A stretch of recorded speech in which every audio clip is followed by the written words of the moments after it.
옆에 분께 한번 축복합니다. 만일 하나님의 뜻이라면 순종합니다. 이렇게 축복하겠습니다. 만일 하나님의 뜻이라면 순종합니다. 만약에 우리 그리스도인들이 무슨 일을 할 때마다 그것이 하나님의 뜻이다, 그렇게 확신하고 일을 할 수 있다면 우리가 얼마나 좋을까요? 그리고 순간순간마다 이것이 하나님의 길이고 또 하나님의 인도함을 받는다면 저희들이 얼마나 또 기쁠까요? 젊은 남녀가 서로 사랑하는 데 있어서 어떤 경우에는 저 남자가 저 여자가 어떤 생각하는지 알 수가 없어서 또 상대방의 마음을 잘 몰라주기 때문에 또 실수하는 일들이 우리에게 빈번하게 많이 일어납니다. 우리가 충돌하는 이유는 그 사람의 생각과 또 그 사람을 정확하게 이해하고 행동하게 되게 되면 우리가 별 충동 없이 살아갈 수 있게 되는데, 우리가 상대방의 마음이 어떠한지, 상대방이 무엇을 원하는지, 상대방의 뜻을 잘 모르다 보게 되니까 우리가 실수하게 되고 관계가 깨어지기도 하고 충돌하기도 하다는 겁니다. 기독교인들이 이 땅에서 살아가는 동안에 수도 없이 많은 인생의 결정을 합니다. 오늘 역시 여러분 하루 살아오시면서 선택과 결정을 많이 했었을 것입니다. 근데 그 선택과 결정들이 정말 하나님이 원하시는, 하나님이 계획하시고 하나님이 좋아하시는 것이라면 우리가 얼마나 좋겠습니까?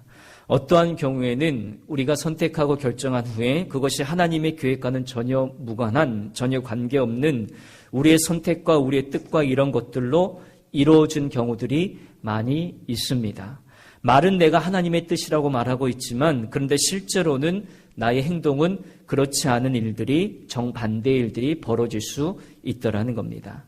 그럴 때 저희들이 무슨 일이 일어나겠습니까? 보통 갈등이 생기고 또 충돌이 생기고 또 그 공동체 가운데 파열음이 생기게 되고 또 다툼이 일어나게 됩니다. 이런 것들은 다 하나님과 뜻과 관계없는 우리의 생각과 인간의 뜻들을 앞장서게 될 때 이런 좋지 않은 일들이 우리 가운데 많이 빈번하게 발생이 되더라는 것입니다.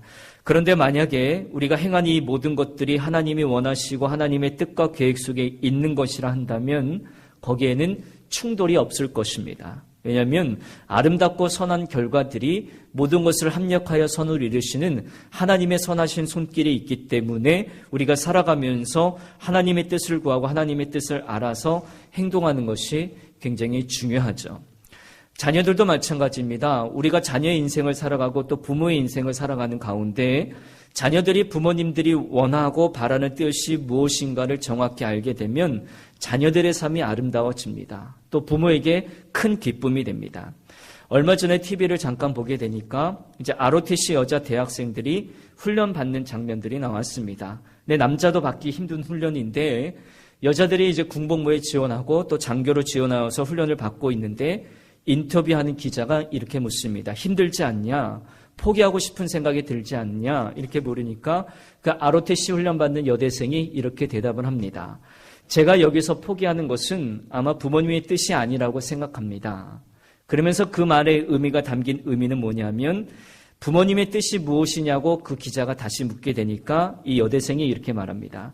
내가 훈련을 잘 받아서 이것을 잘 수료하고 대한민국을 지키는 여자 군인이 되는 것, 이것이 우리 부모님이 원하는 뜻입니다. 라고 대답을 하는 장면을 보게 되었습니다. 여러분, 마찬가지로 자녀들이 이 세상에 나가서 힘들고 어려운 일들을 부딪힐 때마다 좌절하고 포기하고 쉽게 꿈을 바꾸고 자꾸 원하고 자기가 원하는 편한 삶을 살아가게 된다면 그 모습 역시도 우리 부모님들이 그 모습 원하지 않을 거라는 거예요. 부모님은 우리 자녀들이 그래도 강하고 쉽게 포기하지 아니하고 어려운 일이 있어도 잘 넘어갈 수 있는 또 능력 있는 또 부모를 기쁘게 하는 자녀가 되기를 원하는 것이 우리 또 부모님들의 공통된 생각일 것이라는 겁니다. 마찬가지로 저희들이 하나님의 자녀라면 우리도 똑같이요. 하나님께서 하나님의 백성들이 하나님의 뜻과 하나님의 백성으로 하나님이 원하신 것, 이런 것을 찾아서 분명히 인식해서 살아가기를 원하신다라는 겁니다. 그래서 저희들에게 하나님은 기도라는 것을 저희들에게 주셨어요. 기도는 나의 소원을 이루어달라고 기도하지 말고 우리가 기도할 때에 하나님의 인도하심을 받게 해달라고 기도해야 된다라는 겁니다. 여러분, 누구나가 자기의 소원을 다 갈망하기를 원하고 있지만 그래도 저희들에게 기도하면 우리가 기도하고 믿음 생활할 때는 우리가 먼저 내 소원을 아뢰기보다는 하나님의 인도를 받게 되는 것.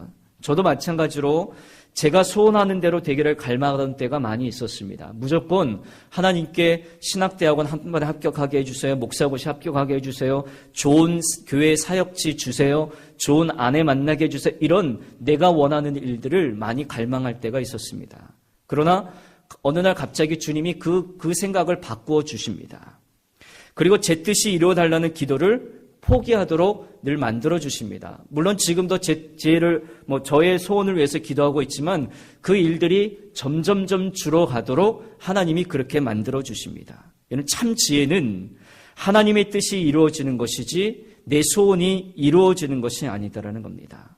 여러분도 마찬가지로 여러분의 마음에 있는 소원이 이루어지기를 먼저 기도하는 것이 아니라 우리는 이렇게 기도해야 됩니다. 하나님의 계획하신 뜻대로 내가 그 길을 걸어가게 해달라고 기도하는 여러분 되시길 바랍니다. 이 기도가 정확한 기도입니다. 그래서 주님이 인도하는 그 길로 내가 그 길로 순종하게 갈 수 있게 해달라고 기도하셔야 된다는 겁니다.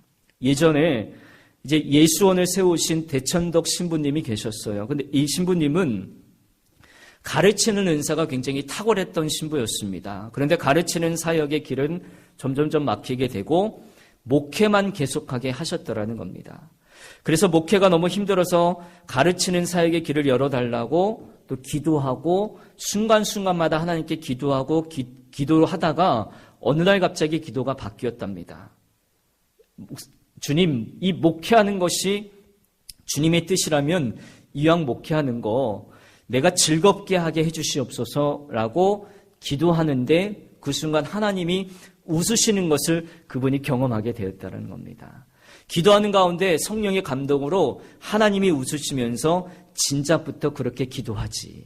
이 음성을 들으셨다라는 거예요. 그 뒤부터 그 대천덕 신부님 예수원을 세우신 그분이 목회가 너무너무 즐거워지더라는 겁니다. 그리고 얼마 후에 이제 한국의 신학교 학장으로 오게 되셔서 가르치는 사역을 하시게 되었는데 그 가르칠 때 목회 경험, 자기가 힘들고 어려워도 그 목회를 즐거움으로 감당하게 해달라는 그 목회의 경험이 가르치는 데 얼마나 큰 도움이 되었는지 몰랐다라는 것이죠. 하나님은 우리가 하나님의 인도함을 받는 기도를 드리게 되면 하나님은 정확하게 그 길로 인도하여 주셔서 모든 것을 협력하여 이루신다는 겁니다. 여러분, 그래서 저희가 기도할 때 꼭 기억하셔야 되는 것은 내 소원대로 해 주셔가 아닌 하나님 저를 인도해 주시고 하나님의 인도함 받는 대로 가게 해 주십시오. 우리가 그렇게 기도하게 되면 우리에게 진정한 문제가 되는 것은 환난도 아니고 고생도 아니고 어려움도 아닙니다. 지금 내가 하나님의 인도함을 받고 있느냐 아니냐가 진정 중요한 문제라는 겁니다. 주님의 인도함을 받고 있다면 우리가 사망의 음침한 골짜기로 지나가도 걱정할 것이 없는 줄로 믿으시기 바랍니다. 오늘 새벽에도 동일한 말씀을 주셨는데 오늘 사도행전 18장 말씀을 준비하면서 오늘 새벽 기도회를 드리면서 드린 말씀과 똑같은 말씀을 또 주신다라는 거예요. 여러분 놀랍지 않으세요? 새벽에도 욥기서의 말씀을 우리가 한 장 한 장 보게 되는데 욥이 하나님을 온전히 신뢰하고 경외할 수 있는가 그 질문 앞에 욥이 대답하게 되면서 그 기도에 대한 말씀을 드리게 됩니다. 그 하나님의 놀라우신 통치 아래 내 자신을 온전히 맡길 것인가 그것을 묻고 있더라는 겁니다. 그러면서 하나님의 높으심, 하나님의 통치를 내가 인정하게 된다면 하나님이 나에게 주시는 길이 비록 지금은 힘들고 어렵고 잘 풀리지 않고 뭔가 꼬이는 일이 보인다 할지라도 그것이 사망의 음침한 골짜기라 할지라도 주님의 지팡이가 분명히 나에게 있을 것이고 주님의 막대기가 분명히 나와 함께 하실 것이라는 것을 믿고 나갈 수 있는 믿음이 내게 생긴다라는 것이죠. 우리 주님도 그렇게 사셨더라는 겁니다.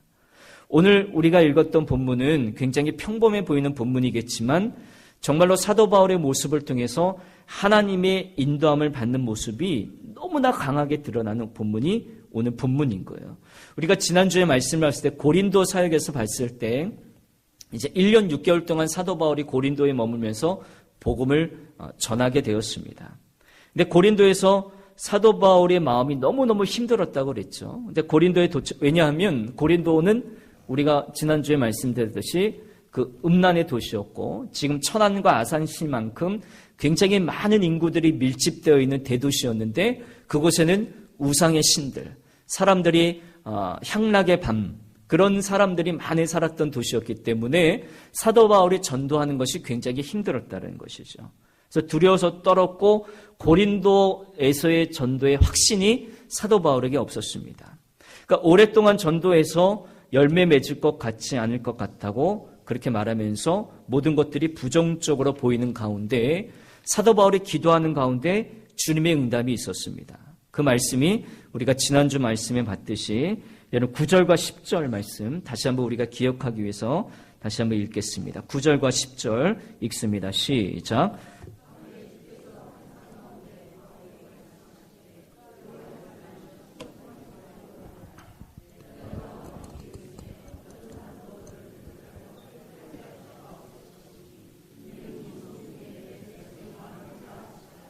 아멘. 밤에 주께서 환상 가운데 바울에게 말씀하실 때에 내가 생각하는 것과 하나님이 바라보는 고린도 도시는 굉장히 다르다는 것을 보여줍니다. 이 성 중에는 내 백성이 많음이라.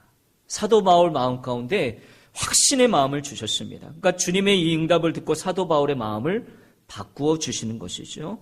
현실의 눈에는 여전히 부정한 것들밖에 보이지 않습니다. 그래서 고린도에서는 도무지 전도할 수 없을 것 같습니다. 그런데 주님은 이 고린도 성에는 내 백성이 너무너무 많다라는 겁니다. 두려워하지 말고 말씀을 전하라. 그래서 1년 6개월 동안 말씀을 전하고 가르치면서 고린도 교회가 세워졌던 이야기가 지난주의 말씀이었습니다. 여러분, 우리가 정말로 주님의 인도함을 받는다면 내 눈에 보이는 것과 하나님의 계획이 얼마나 다른지 우리가 순간순간 깜짝깜짝 놀랄 정도입니다. 눈에 보이는 것이 아니라 주님의 판단, 주님의 인도하심이 굉장히 중요합니다. 그래서 이렇게 열심히 복음을 전하는 중에 오늘 본문 말씀을 보게 되니까 이게 위기가 닥치게 돼요.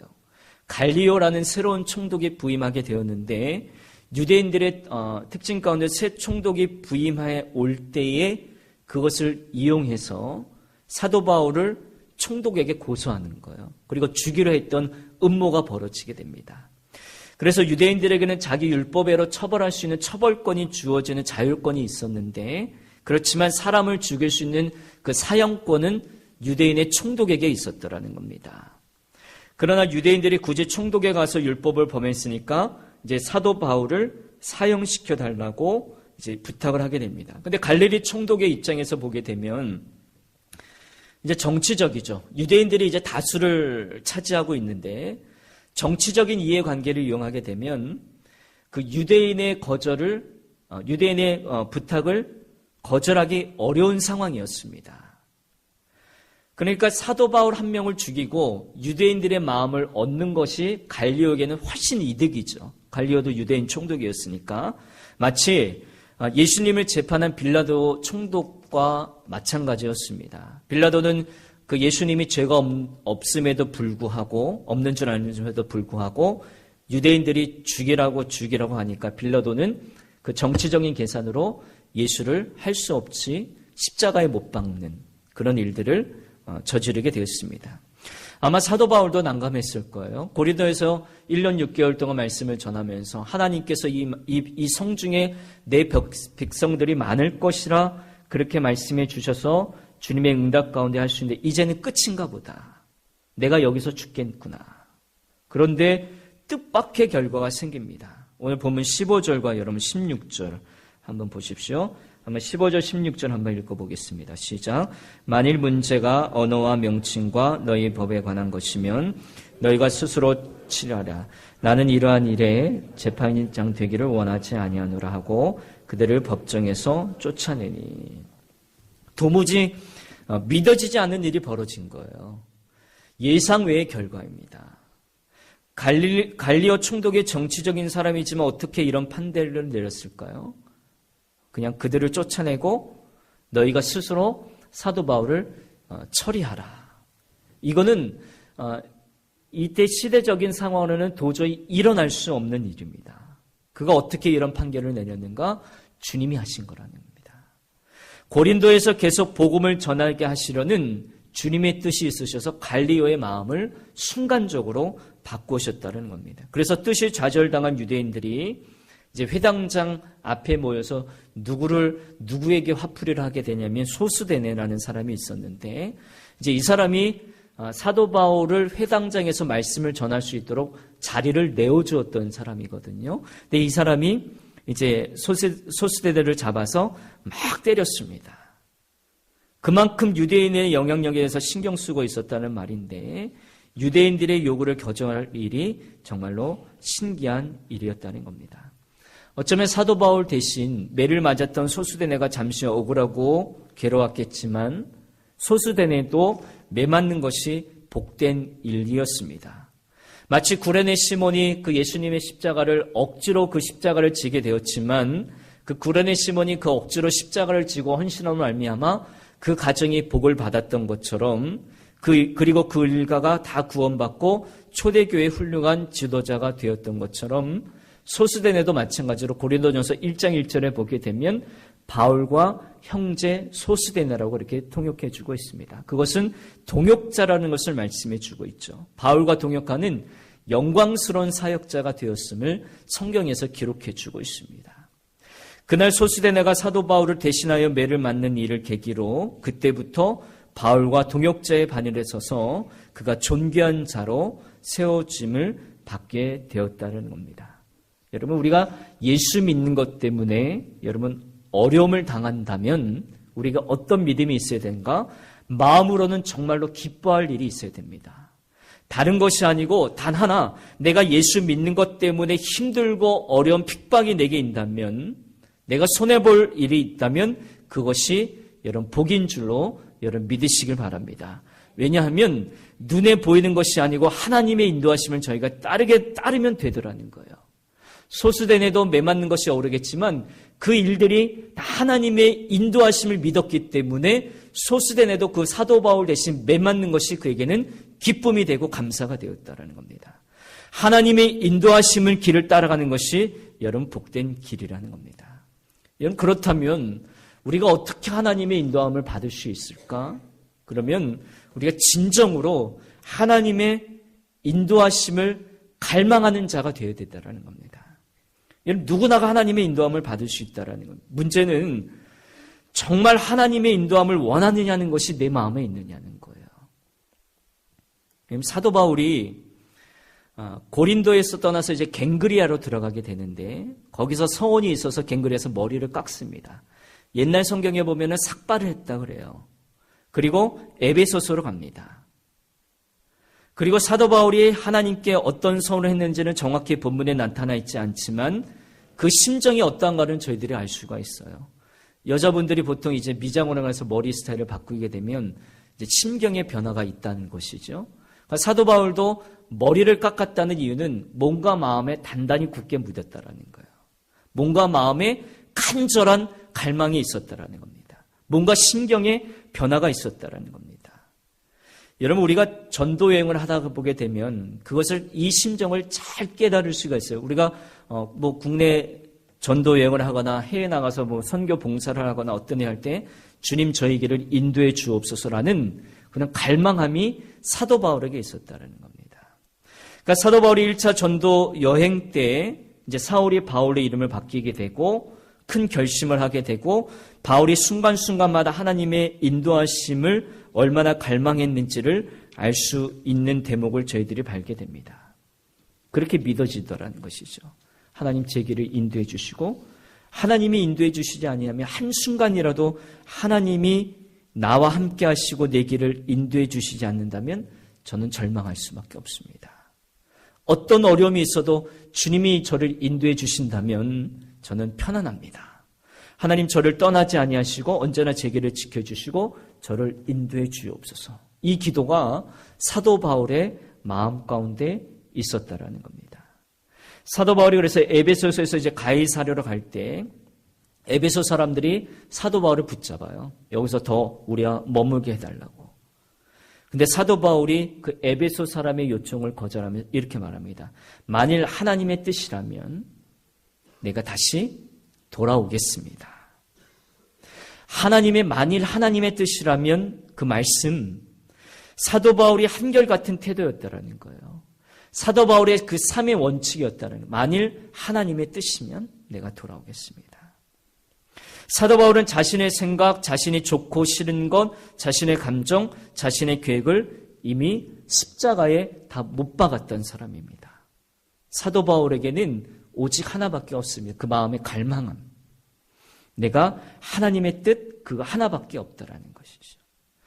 여러분, 에베소 사람들이 그렇게 붙잡아 주게 되면, 그래, 내가 못 이긴 척하고 좀 있어주자. 야, 내 인기가 이 정도구나.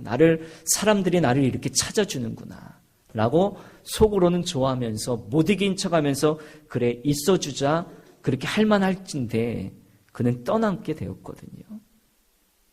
그는 자신이 더 있고 싶다고 있어서 본 적이 없고 자신이 가고 싶다고 간 사람도 아니었고 오직 하나님의 인도함에 순종했던 사람이었다는 겁니다. 주님이 지금은 아니야. 에베소에서 지금 더 머무를 때가 아니라 사도 바울이 사람들이 아무리 붙잡아도 그는 떠날 수밖에 없었고 왜? 주님이 아직 아니라고 말씀하니까. 고린도에서는 사람들이 다 내몰려고 했거든요. 회당에서 설교도 못하게 하고. 여러분 그런 곳에 더 있고 싶어하는 사람이 어디 있겠습니까? 근데 주님은 고린도에 있었을 때 사도 바울에게 계속해서 말씀을 전해. 여기에는 믿을 백성들이 내 백성들이 너무너무 많단다. 고린도에서 1년 6개월 동안 말씀을 전했거든요. 그러면 그곳에 있는 거예요. 사도 바울이 자기가 좋아서 머무르지 않았습니다. 자기가 고린도 지방은 사도 바울이 떠나고 싶은 지방이었는데 주님의 음성에 여기는 내 백성이 너무나 많아. 그래서 사도 바울이 그곳에서 말씀을 전했습니다. 결정은 주님이 하시는 것이죠. 그렇기 때문에 그는 로마까지 전도여행을 완수할 수 있게 되었다라는 겁니다. 그리고 오늘 본문에 보게 되면 사도 바울이 이제 에베소를 떠나서 가이사랴에 상륙하고 또 교회 안부를 문 후에 안디옥으로 내려갔다 이런 말씀들이 막 나와게 돼요. 근데 안부를 전하고 안디옥에 들어가고 또 예루살렘은 가이사랴에서 104km 떨어진 곳이고 다시 안디옥으로 가게 되면 480km를 가야 돼요. 근데 간단한 안부를 전하기에는 굉장히 먼 여행의 거리였어요. 이방인 선교에 대한 하나님의 역사에 대해서 예루살렘의 교회에 알려야 된다고 주님이 하시지 않았다면 이거는 이해할 수 없는 여행이에요. 안부를 묻기 위해 사도 바울이 2차 전도여행 때 몇 킬로를 장장 왔다 갔다 하게 되냐면 이 3차 전도여행 떠나기 전까지 2차 전도여행을 떠났을 때 길을 가만히 키로수를 합산해 보게 되면 여러분 몇 킬로인지 아세요? 3,000킬로예요. 3,000킬로. 사도 바울이 만약 자기의 감정과 자기 원하는 것, 자기 계획대로 살았다면 조금이라도 사도 바울 마음가운데 그것이 조금이라도 앞섰더라면 아마 이런 전도여행은 안 했을 거라는 거예요. 2차 전도여행을. 3차 전도여행까지 끝내고 로마에 가서 복음을 전하고 거기서 순교한 수로 사도 바울의 선교여행은 끝나게 되게 되는데 굳이 안부를 전하기 위해 예루살렘 교회 갔고 다시 또 안디옥 교회로 내려오게 되고 다시 또 에베소로 왔다 갔다 하는 그 장면들이 나타나게 되는데 이런 수고를 사도 바울은 수고라고 생각하지 않는 거예요. 주님의 인도함이니까 자신의 발이 부르트로도 그 험한 길을 따라가게 되더라는 것이죠. 도대체 사도 바울이 이런 선교여행을 어떻게 할 수 있었는가? 다른 원칙이 없었다라는 거예요. 우리가 주님을 믿고 영접한다면 우리 삶에도 이런 똑같은 원칙이 적용되어야 된다는 겁니다. 만약 하나님의 뜻이라면 여러분, 만약 하나님의 뜻이라면 여러분 우리의 삶도 이렇게 되기를 주님의 이름으로 축복합니다. 만일 하나님의 뜻이라면 이 말씀은 우리 모두가 가져야 될 근본적인 마음 자세라는 것이에요. 우리가 믿음 생활하면서 끊임없이 씨름하는 것이 하나님의 인도함을 받는 거예요. 아까 말씀드렸듯이 그 인도함을 만든 비결은 내 안에 갈망함이 있으셔야 돼요. 우리가 얼마 전에 연합구역 예배도 다녀왔듯이 우리가 이제 꽃이 좀 만발하기를 원했는데 우리가 일정을 이렇게 잡았지만 날씨가 좀 도와주지 않아서 꽃이 피지 않는 가운데 우리가 다녀오게 되었습니다. 근데 우리는 그 벚꽃나무에 벚꽃이 피지 않았어도 그것은 이제 벚꽃인지는 알고 있어요. 벚꽃나무인지는 알고 있는데, 근데 벚꽃나무가 만개했을 때보다는 감동을 좀 덜 먹었던 일이 있습니다. 그리고 예전에 제가 이제 중국에 선교 여행을 왔을 때 태산 쪽으로 가게 되었는데, 이제 가이드 하는 선교사님이 태산의 그 절경을 가르쳐 주시면서, 근데 그날 유난히 또 날씨가 흐리게 되고 황사가 많이 있어서 그 절경을 이렇게 많이 볼 수가 없었는데, 그 선교사님이 그러는 거야. 저 구름, 그 황사 뒤에 가려진 그 절경이 얼마나 멋있는지 좀 저게 좀 보십시오 그러는 거예요. 그 구름 뒤에 가려진 그런데 태산이 굉장히 웅장하고 높은 산이고 아름답다는 것은 알고 있었는데, 솔직히 그 설명에 대한 감동은 제게 없더라고요. 왜냐하면 그 아름다운 웅장한 산을 내가 직접 보지 못했기 때문이라는 것이죠. 여러분, 감동받을 그 황사 뒤에, 구름 뒤에 쌓였던 그 산을 보지 못한 사람은 감동받을 사람이 누가 있겠습니까? 그때 한번 이 생각을 해보았습니다. 예수님을 우리가 이렇게 알 수 있겠구나. 고린도후서 4장 4절 말씀에 보면 어떤 말씀이 있냐면, 이 세상의 신이 믿지 않는 사람들의 마음을 혼미케 하여 그리스도 영광의 복음의 광채가 비치지 못하게 함이니 그리스도는 하나님의 형상이라. 그러니까 이 세상에 빠져 있는 사람은 마음이 혼미하여서 예수 그리스도의 영광을 제대로 바라볼 수 없도록 한다라는 거예요. 여러분, 이런 일들이 믿지 아니하는 자들뿐만 아니라 믿는 사람에게도 우리에게도 얼마든지 이런 일이 생길 수 있겠구나.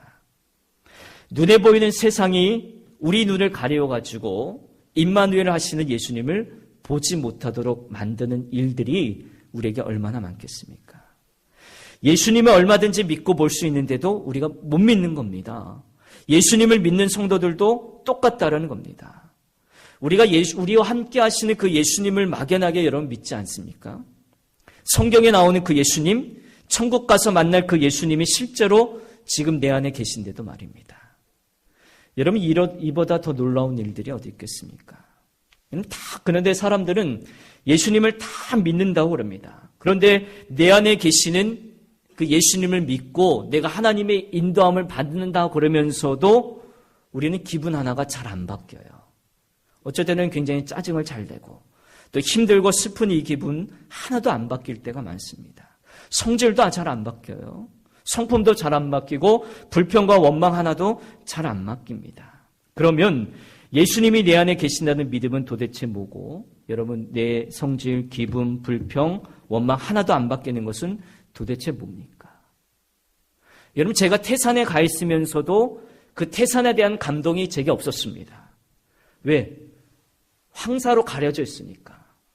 마찬가지로 예수님이 내 마음에 오신 것도 내 눈이 세상에 완전히 가려져 있게 되게 되면 예수님을 모시고 살면서도 내가 성질 낼 걸 다 부리고, 내가 불평할 거 다 부리고, 내가 기분 나쁜 거 다 표현하고, 그런 안 바뀌는 기가 막힌 삶을 우리가 살아가게 되더라는 것이죠. 여러분, 어쩌면 이런 삶이 더 기가 막힌 삶이고 이 삶이 더 기적적이라는 거예요. 내 삶 가운데 예수님을 모시고 있으면서도 하나도 바뀌지 않는 거예요. 여러분, 주님과 친밀함이 우리가 눈에 떠야 주님의 인도하심을 따라 사는 위대한 삶을 살아가게 된다는 것입니다. 여러분, 오늘 이 시간에 정말 그 문제를 주님께 기도하셔야 된다는 거예요. 우리가 좋은 경치가 있는데 구름 때문에 가려서 그 경치를 보지 못하고 감동을 느끼지 못하는 것처럼, 정말 내 안에 예수님이 살아계시는데 내가 하나님의 인도함을 받고자 하는데 아직도 내가 세상의 눈에 가려져서 그 예수님을 진정 따르지 못한다면 우리가 그 문제를 놓고 정말로 기도해야 된다는 것이죠. 여러분, 예수님께서 겟세마네 동산에서 잡히시기 바로 전에 하나님께 드린 기도를 여러분 기억하시죠? 아버지, 하실 수만 있다면 이 잔을 내게로 지나가게 해주시고 내 뜻대로 마시고 아버지 뜻대로 하여 주옵소서. 우리 인생에서 마지막에 단 한 번의 기도를 드릴 수 있는 기회가 우리에게 주어진다면 여러분 어떤 기도를 드릴 수 있습니까? 지금 이 시간이 여러분이 하나님 앞에 기도할 수 있는 마지막 기회라면, 딱 한 번밖에 주어지지 않는다면 우리가 어떤 기도를 드려야 되는가? 뭐 많겠죠. 소원도 드려야 되고 우리 자녀들에 대한 앞날도 기도해야 되고 여러 가지 기도해야 되겠지만 가장 중요한 기도는 아버지 내 뜻대로 마옵시고 아버지 뜻대로 하시옵소서. 그 예수님이 지금 우리 안에 계십니다. 우리 안에 오셔서 예수님은 끊임없이 우리에게 그렇게 기도하십니다. 나의 원대로 마옵시고 아버지 원대로 하옵소서. 여러분 이 기도가 사는 길이고 또 그 기도 속에 진짜 복이 있음을 여러분 믿으시기 바랍니다. 왠가 하면 내가 나를 아는 것보다 하나님이 나를 더 잘 알아주시기 때문에 그렇다는 겁니다. 하나님께서 내 미래에 대해 어떤 길이 선한 길인가를 더 알고 계시기 때문이라는 것입니다. 무엇보다도 먼저 하나님 앞에 오늘 사도 바울처럼 사도 바울이 도통 이해할 수 없는 상황 가운데 몰려가면서 그가 전도 여행을 하고 말씀을 전하고 순종했던 것은 만일 하나님의 뜻이라면 라고 외쳤던 고백처럼 하나님 무엇이 하나님이 기뻐하시는 것입니까? 하나님의 뜻이 무엇입니까? 기도하시면서 하나님 제일로 살아가시는 저와 여러분 되시기를 주님의 이름으로 축복합니다. 기도하겠습니다.